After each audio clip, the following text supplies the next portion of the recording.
हम अक्सर सफलता के क्षणों में आनंदित होते हैं। जब हमें नौकरी में पदोन्नति मिलती है, परीक्षा में अच्छे अंक मिलते हैं या एक सुंदर घर खरीदते हैं तो हमारा हृदय खुशी से भर जाता है। लेकिन कभी कभी हम सोचते हैं कि यह खुशी केवल हमारी है और कहते हैं, मैंने यह किया क्योंकि मैं महान हूं। जब दोस्त हमें उपहारों से बधाई देते हैं तो हमें और भी गर्व हो सकता है। लेकिन दाऊद अलग था। 2 शमूएल 5 में दाऊद जानता था कि उसकी सफलता परमेश्वर के हाथ से आई है। राजा हिराम द्वारा भेजी गई लकड़ी और श्रमिक केवल उपहार नहीं थे, वे उपकरण थे जिन्हें परमेश्वर ने दाऊद और उसकी प्रजा को दिया था। यदि हम भी ऐसा ही सोचे तो अगर हमारी उपलब्धियां और जो लोग हमारी मदद करते हैं वे वास्तव में परमेश्वर की ओर से उपहार हैं। दाऊद का महल केवल एक इमारत नहीं था, यह उस वादे का प्रतीक था कि परमेश्वर दाऊद के माध्यम से इसराइल को सुदृढ़ करेगा और अपने लोगों का शांति से नेतृत्व करेगा। यह कहानी एक और बड़ी सच्चाई की ओर इशारा करती है। बाइबल कहती है कि दाऊद का राज्य यीशु में पूरा हुआ। यीशु ने शांति का एक अनंत राज्य स्थापित किया। वह हम सभी को प्रेम से गले लगाते हैं और हमें परमेश्वर के राज्य में आमंत्रित करते हैं। दाऊद का बनाया हुआ महल उस आत्मिक घर का प्रतीक है जिसे यीशु ने हमारे लिए बनाया है, एक ऐसा समुदाय जो प्रेम और न्याय से भरा है। अब आइए हम अपने जीवन की ओर देखें।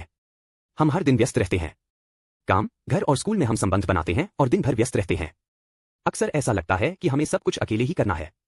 लेकिन यदि हम भी दाऊद की तरह उन हाथों को देखें जो हमारी सहायता करते हैं, एक सहकर्मी की सलाह, एक मित्र का प्रोत्साहन, यहां तक कि किसी अजनबी की छोटी सी दयालुता, ये सभी परमेश्वर द्वारा भेजे गए उपहार हो सकते हैं।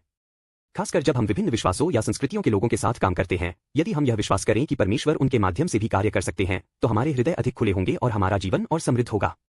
हम भी दाऊद की तरह जी सकते हैं। जब हम अपनी प्रतिभाओं, समय और संसाधनों का उपयोग केवल अपने लिए नहीं बल्कि दूसरों के साथ बांटने और दुनिया को और अधिक गर्मजोशी से भरने के लिए करते हैं तो हमारा जीवन सच्चा अर्थ प्राप्त करता है। यीशु ने हमारे लिए क्रूस पर सब कुछ दे दिया और हमें प्रेम और न्याय में जीने के लिए बुलाते हैं। चलिए मिलकर परमेश्वर के राज्य का निर्माण करें। एक बेहतर दुनिया छोटे कदमों से शुरू होती है। एक सहकर्मी के लिए एक अच्छा शब्द, एक पड़ोसी की मदद करना, किसी की कहानी को सुनना, इन सब के माध्यम से हम अपने जीवन में परमेश्वर का राज्य लाते हैं। आज दाऊद की कहानी के माध्यम से याद रखें कि हमारी सफलताएं, हमारी मदद और हमारे जीवन का हर क्षण परमेश्वर के हाथों से बुना गया है। हम जहां कहीं भी हों, जो भी सहायता मिले, वह केवल हमारे लिए एक उपहार नहीं है बल्कि परमेश्वर की योजना का हिस्सा है जिससे वह दुनिया को और सुंदर बनाना चाहते हैं। तो आज किसी एक व्यक्ति के लिए एक छोटा सा दयालु कार्य करने की कोशिश करें।